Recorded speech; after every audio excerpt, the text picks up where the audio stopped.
Hawaiian Islands, the Orient, contact time for every 126.25. And Chalk 6 is taking fire.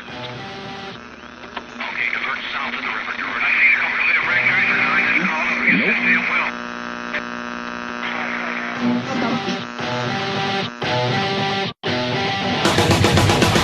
Since the dawn of the first age, by the elders it was foretold, a mighty cure that would rise when needed most. Their words would inspire enlightenment among the common. As it was prophesied, it has come to pass. Everybody has a podcast. Oh, if you guys were able to catch the beautiful YouTube video of me and Ryan doing a beautiful duet at the karaoke bar in Austin. I saw that. Was it a Grease song, I believe, right? It was Summer Nights, off of Grease. Clark So chose the which song. one was Travolta and which one was Olivia Newton-John? I was Olivia Newton-John. I was Travolta, naturally. Yeah. And that went pretty well. What I had a problem with at that place was just one guy. One guy, he didn't ruin my night, but he was definitely like a turd in my pudding. That's hard to tell. That's hard to see until you've bitten down, man. Yeah, I think the expression you're looking for is turd in the punch bowl. I've got to say that's the worst pudding ever. Well, shit in the pudding. So, yeah, to anyways. clarify, last weekend we had a group here in Austin that went to a karaoke bar. It's actually the first karaoke bar I've ever been to. What was the bar? Give it a plug. The Spotlight, Oh, nice. I believe. Yeah. And so, I'm not really going to go into him just yet. My whole point here is that human beings determine who is cool and not cool based purely on how much that person does not give a shit. And what I mean by this is at this karaoke place, there's kind of three quick little samples that kind of give you all the ends of the extreme. There was an elderly couple that they wore bow ties and like they were like, you know, dressed up and they were singing Sinatra songs, and they weren't singing very well, but like they were having fun, and they didn't give a shit what anybody thought. So yeah, and everybody in that bar loved them. It's Saturday night, and it's a karaoke bar full of 20 and 30-year-olds, and also at like literally 11 o'clock on a fucking Saturday night, there is an old couple, and they've got to be 70, and they've been married forever, and cute as a fucking button, man. You know, the guy's got a bow tie and he's all fancy, and they're doing all these moves, and he's got white slacks with white suspenders and white shoes and a pink shirt. Do you guys ever see an old couple like that and like sit back and you're like, wow, man, they've got it figured out, but then you instantly go to, I wonder if they still fuck. Oh, no. We had a conversation about that. No, they did, because what happened was they came in and they sang a song, and then they left for like 40 minutes, and I know his fucking fingers smelled like pussy when they came back, man. I know Oh. I know what was used to be pussy. You know he's got an old pocket knife from World War II, and he used to scrape the crabs off that shit. But okay, so these guys, this girl or this woman and this old man were singing together, and it sounded like shit, but they were having fun, and they didn't care what anybody thought. So everybody thought they were fucking awesome. There was a Korean guy who he sang the song, I Think I'm Turning Japanese. Quality. Yeah. He did it super goofy with like a major accent that he didn't even have. Yeah. And everybody loved the guy. Yeah. Then... hey, stop. You're glossing over that. Korean dude gets up, sings Turning Japanese in a super racist Japanese voice, which he can do, of course. It's the same reason black people can say nigga. He was with this... How do you guys know he's Korean? He said so. Oh, okay. Yeah. He proclaimed it before he made fun of the Japanese. But he was there. He was there on a date with this cute little white girl, and oh yeah, she loved it because he was a fucking boss, right? He was, confident. Yeah, he was super confident, and he after that, dude, she was grinding on him all night. Like he was getting some. We all knew he was getting some. What are the odds that guy is in a car club and drift races? He owns a load of tank tops. If he does it ironically just because Asians do it. That's what I've learned about him. So that guy was cool, and everybody enjoyed that. Then there was this last faggot. This guy, he wore a beret forward, like front. Already fucked. If he's not in the military, he's fucked already. No, he was not. He was about 120 pounds and about 6 foot tall. He had shitty fucking blue jeans on, real shitty, like 90s hip hop blue jeans on that like were tight at the ankle but loose everywhere else. Were they Jabot? I don't know. They're really shitty.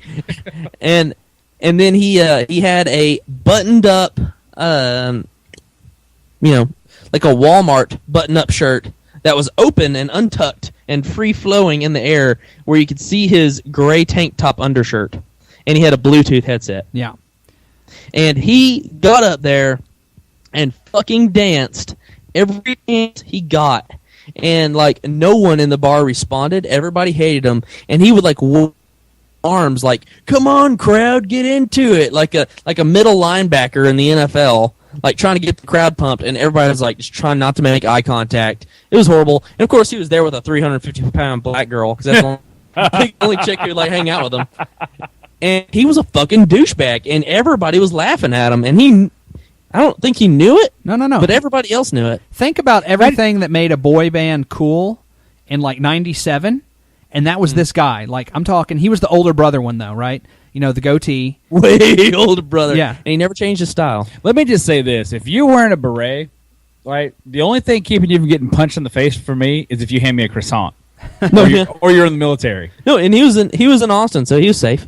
Like, everybody was just there to be like either gay or old. Who fucking wears a beret? I don't know. Well, him with Bluetooth, with a undershirt over unbuttoned button up. What song did he sing? He didn't sing any song. He would just go to the dance floor that in a karaoke bar is always empty, and like somebody would sing like some R&B song or something, and he would get up there and he'd just slowly like throw his arms up in the air, like turn his hips, like he couldn't even fucking dance.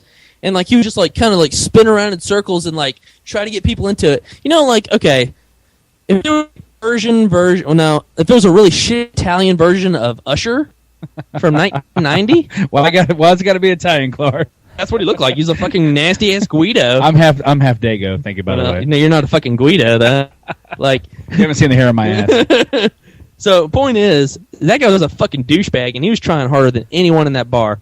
And, Ryan, we were singing the fucking Summer Lovin', we didn't give a shit, and everybody liked us. Well, so I know Ryan and Clark very well. What stopped you guys from fashioning an old prison shank style weapon out of like a toothbrush and like paper towels and just shanking the guy? Well, for me, it was literally, I could not believe that I live in the same planet that this guy exists in. Like, he's living on the same planet. He's thriving, apparently, thriving as much as you can being a cashier at Sears. How is this person still ingrained into our society and still functioning? Like, I don't understand. I've been thinking a lot more about, like, I live in the same world of these. That's how I put this. It's so fucking weird. This guy, two things. First of all, that Bluetooth headset he had on with the bright blue light, like, that's his going out Bluetooth headset. That's not his daily driver. It's his fancy one. That's his club Bluetooth. Are you sure it wasn't a Motorola handset from like the old Circuit City days? Yeah, like hangs down. It didn't have a cable on it. So. Did he cut it? That's a good point. And the other thing about these people, and because you run into these guys every once in a while that just for some reason they're like 15 years out of fashion, and if I have to tell you that, it's fucking bad, is that on a scale of 0 to 100, their teeth are always like a 64. Yeah. For some reason they always have 64th percentile teeth.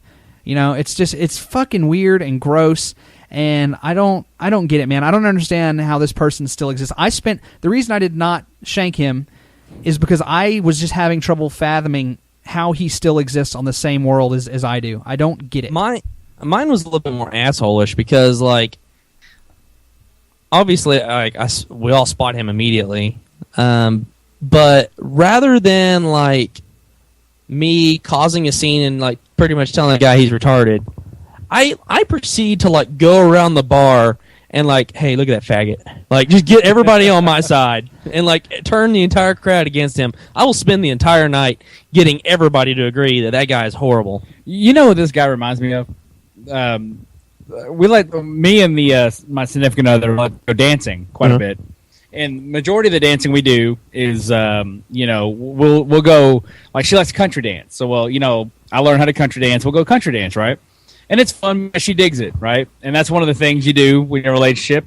Something like I was busting Brian's balls earlier for it, but you really do. Like, you do things you normally do to make the other person happy. That's just part of it. But I ended up actually liking doing it because, like, it's fun once you learn how to do it. But we would go to these random, like, hole-in-the-wall country places, right? So this isn't just the guy at karaoke. This guy exists in other subcultures, too. There is a redneck version of this guy, and this is the solo line dancing guy. If you ever go to a country and western bar, right? You can go to Cowboys in San Antonio. That's one very close. This guy will line dance, and he knows every fucking line dance to every song made. Like, it's kind of like the DJ and him are like roommates, and he gives him the playlist before, but never a partner. Yeah, but he resists people dancing with him. This is how narcissistic this fucking guy is, right? He will line dance, and if people aren't familiar with line dancing, it's completely retarded in the first place, and it makes all of Texas look terrible to the rest of the country. But there's a part where you stomp your foot and slide, and it's horrible. I mean, it's like watching a partial birth abortion. It's terrible. But this one guy will do it by himself, and he'll do it like he's the shit, right? He'll do it like he's Brad Pitt. Like, it's amazing how much people, like, to your point, he thinks he's so cool. People right? are just mad. Yeah, he thinks every girl in the place just wants to get, like, man, these girls want to just come up, But they won't let him. He just doesn't understand how fucking weak that is. Yeah. Anyways, that's my story of faggotry. Yeah, I mean, and don't be a faggot. The only way that I can make sense that these people see, because here's my thing, you would think eventually these people would learn that what they're doing is wrong because they would be just fully shunned by society. So, for instance, this guy going out looking like a 97 boy band guy, once again, cool, 15 years ago, fucking cool, slick as fuck, 15 years ago. But you would think... Funny at Halloween. You would think in 2013 he would just be fully shunned, get no play at the fucking clubs, and he would be like, well, something's not working, and you would think he would adjust accordingly. The only reason I can make this work in my head is because there is a equally as fucking stupid female out there who does fuck him. That's the only way he would still be doing this. Well, yeah, Shalonda, she's 350. She has 2 kids, and she just wants somebody to love her. And he's got a Bluetooth, so he's doing well. But what is his angle? Let's go back to my apartment that I share with my mom and dad. We watch Fast and Furious and like dry hump. The only way, his full game, his whole play is literally he's going to lay some fucking line on you from 15 years ago. And 1 out of 100 fucking retarded women are going to go for it. And it works for him probably once a month. So he keeps on. It blows my mind, man. It blows my fucking mind. Ryan, you're right though. If there wasn't any success from his plan, he would have changed. Yeah, you would think so.